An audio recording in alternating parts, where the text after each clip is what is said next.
Hi வணக்கம். நான் உங்கள் எஸ்எஸ் பேசுகிறேன். அனைவருக்கும் என்னுடைய அன்பான அதிகாலை வணக்கங்கள். நீண்ட நாட்களுக்கு பிறகு உங்களை சந்திக்கிறதுல ரொம்ப மகிழ்ச்சி. ஸோ இன்றைக்கி வீடியோவில் நம்ம என்ன பார்க்க போகிறோம் அப்படின்னா, இந்த மழை சீசனில் வந்து மல்லிகை செடியை வந்து நம்ம கட்டிங் செய்யலாமா அப்படின்ற ஒரு நண்பர் கேட்டிருக்காரு. ஸோ அவருக்காக இந்த வீடியோ நம்ம பதிவிடுவோம். மழை டைமில் என்னுடைய சஜஷன் என்ன அப்படின்னா, மழை டைமில் மேக்ஸிமம் கட் பண்ண வேணாம்னு தான் நான் சொல்லியிருப்பேன். ஏற்கனவே போன வீடியோக்களில் கூட நான் கண்டிப்பாக அதை தான் சொல்லியிருப்பேன். ஸோ மழை சீசனில் கட் பண்ணால் என்ன ஆகும் அப்படின்னா, துளிர்கள் கண்டிப்பாக வரும். ஒரு சிலர் என்ன பண்ணுறாங்க, மழை சீசனில் கட்டிங் பண்ணாலும் நல்லா துளிர் வருது, எந்த ஒரு ப்ராப்ளமும் இல்லை அந்த மாதிரி சொல்கிறாங்க.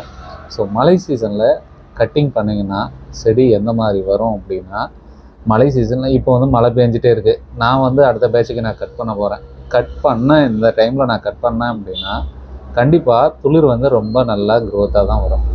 ஸோ நல்லா வளரும். ஆனால் பார்த்திங்க அப்படின்னா மேலே மொட்டு வர சமயத்தில் டோட்டலாக மொட்டு வைக்காது. ஸோ மொட்டு வராமல் எம்டியாக நிற்கும் துளிர்கள் எல்லாமே. நார்மலாக பார்த்திங்கன்னா வெயில் டைமில் நான் கட் பண்ணும்பொழுது நல்ல பூ வரும். ஆனால் இந்த மாதிரி மழை சமயங்களில் கட்டிங் பண்ணும்போது ஏதோ 1-2 பூ தான் வைக்கும், மற்ற துளிர்கள் எல்லாமே எம்டியாக நிற்கும்.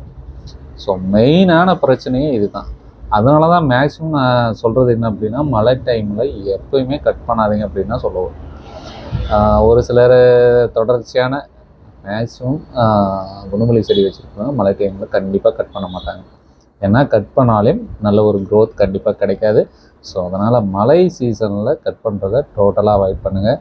அதே போல் வந்து இந்த நவம்பர், டிசம்பர், அக்டோபர் ஆகிடுச்சு, மேக்ஸிமம் இந்த ஆயுத பூஜைக்கெலாம் நல்ல ஒரு ரேட்டு வந்துச்சு. ஸோ அதனால் அடுத்தடுத்து பார்த்திங்க அப்படின்னா இந்த நவம்பர், டிசம்பர் மேக்ஸிமம் வந்து நான் வந்து கட் பண்ண மாட்டேன். ஏன்னா அப்படின்னா பனி வந்து ரொம்ப அதிகமாகும். பனிப்பொழிவில் நம்ம நிறைய மருந்துகள் தெளிக்கிற மாதிரி இருக்கும். ஸோ அதனால் அந்த ஒரு காரணத்தினாலே நான் வரக்கூடிய பூக்களை அறுத்துட்டு டோட்டலாக செடியை வந்து கட் பண்ண மாட்டேன். நல்லா க்ரோத் ஆகிட்டு அப்படியே தான் இருக்கும். நான் மெயினாக பண்ணுறது என்னதுன்னா, இந்த புழு தொல்லைகள் இல்லாமல் நான் பார்த்துக்குவேன். அதுக்கு மட்டும் ஒரு 15 டேஸ்க்கு ஒரு முறை ஸ்ப்ரே பண்ணிடுவேன். இந்த புழுக்கள் இல்லாமல் இருந்தாவே செடி வந்து இந்த அதே போல் நடுவில் இந்த கூண்டு புழு வேறு ரொம்ப இலைகள் வந்துருச்சுன்னு வச்சுக்கோங்க. இந்த கூண்டு புழு என்ன ஆகும் அப்படின்னா, உங்களுக்கு அந்த அப்படியே தூரம் உள்ளவே கூண்டு மாதிரி கட்டி இலைகளை பூரா எல்லாத்தையுமே சாப்பிட்ரும். அந்த மாதிரி சாப்பிட்டுச்சு அப்படின்னா உங்களுக்கு ரொம்ப ரொம்ப ரொம்ப ரொம்ப செடி வந்து டல்லான மாதிரி உங்களுக்கு ஒரு ஃபீல் கிடைக்கும்.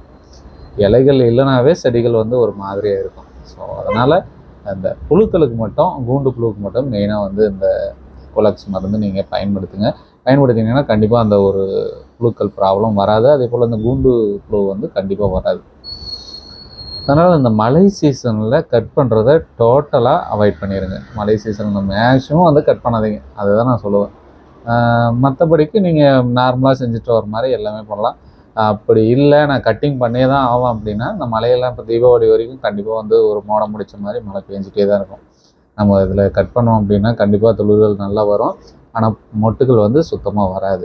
அந்த மாதிரியான பிரச்சனைகள் கண்டிப்பாக வரும். அதனால் கட்டிங் செய்யக்கூடியவங்க கொஞ்சம் மழையெல்லாம் குறைஞ்சதுக்கப்புறம் நீங்கள் தாராளமாக கட்டிங் பண்ணலாம்.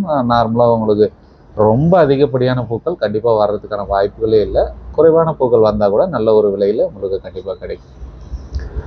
ஓகே, அடுத்து ஒரு சுவாரஸ்யமான வீடியோவில் உங்களுக்கு சந்திக்கும் முறை உங்களிடம் இருந்து விடைபெறுவது உங்கள் எஸ்எஸ். நன்றி, வணக்கம்.